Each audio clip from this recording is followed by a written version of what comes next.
नमस्कार, मी पंजाब डक। आज आहे 17 फेब्रुवारी 2026 आणि मी लोणार सरोवर या ठिकाणी आहे। मी जात आहे अमरावतीला आणि या ठिकाणून आता एक विदर्भातल्या शेतकऱ्यासाठी अंदाज देणार आहे।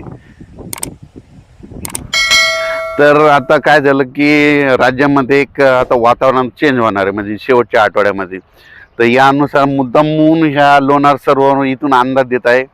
राज्यातल्या सर्व शेतकऱ्याला सांगू इच्छितो की राज्यामध्ये फक्त पूर्व विदर्भात वर्धा, नागपूर, भंडारा, गोंदिया, चंद्रपूर, यवतमाळ, निजामाबाद, आदिलाबाद, छत्तीसगड, तेलंगणा त्या परिसरामध्ये काय होणार आहे, 23, 24, 25च्या दरम्यान वातावरण खराब होऊन तुरळक ठिकाणी पाऊस येणार आहे। म्हणून हा अंदाज फक्त विदर्भातल्या शेतकऱ्यांनी लक्षात घ्यायचा।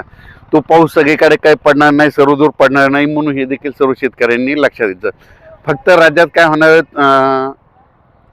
मध्य प्रदेश, उत्तर प्रदेश, छत्तीसगड आणि तेलंगणा आणि तामिळनाडू त्या परिसरामध्ये पाऊस पडणार आहे। म्हणून त्याचा असर फक्त पूर्व विदर्भातल्या काही गावांना बसणार आहे। म्हणून ही अंदाज सर्व शेतकऱ्यांनी लक्षात घ्यायचा।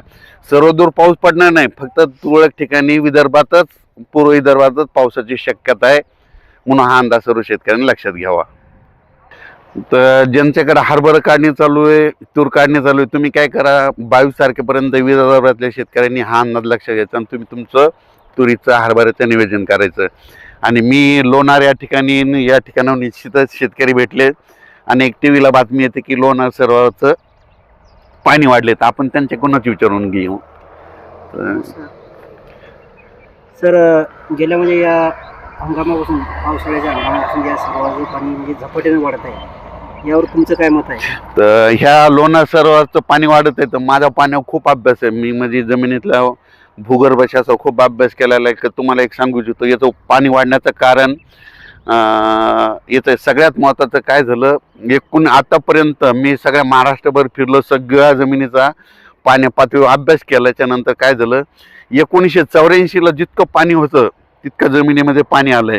तर तुम्ही पाहू शकता की हे इथला धबधबा, इथे एक धबधबा आहे, ते कधीच चालू नव्हता ना, बरोबर आहे ना। तर यावर्षी पावसाळा सुरू झाला, म्हणजे जे जुने प्रवाह आहेत ना ते सुरू झाल्यामुळं त्याचं याचं पाणी वाढलंय असं माझा तरी अंदाज आहे। कारण की ना, माझी स्वतःची विहीर आहे, गावाकडे 100 फूट विहीर आहे बघा। तर त्या विहिरीला आतापर्यंत 1984ला जितकं पाणी होतं ते ह्या वर्षी आलंय। आणि आता 3 वर्ष जर दुष्काळ पडला तरी आमच्या विहिरीचं पाणी कमी होणार नाही, म्हणजे त्याच्यावर अनुभव आहे। कारण की ना, तर तसंच हे जे जुने प्रवाहाचे धबधबे आहेत ते सुरू झाले, जुने झरे सुरू झाल्यामुळे याच्यातलं पाणी वाढलेलं आहे। हे सगळ्यात महत्त्वाचं माझा तरी अंदाज आहे, मी याच्यावर अभ्यास केला।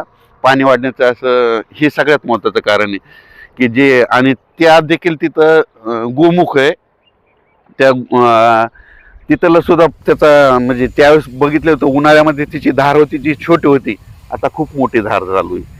तर त्याच्यामुळे हे देखील कारण आहे पाणी वाढण्याचं। धन्यवाद।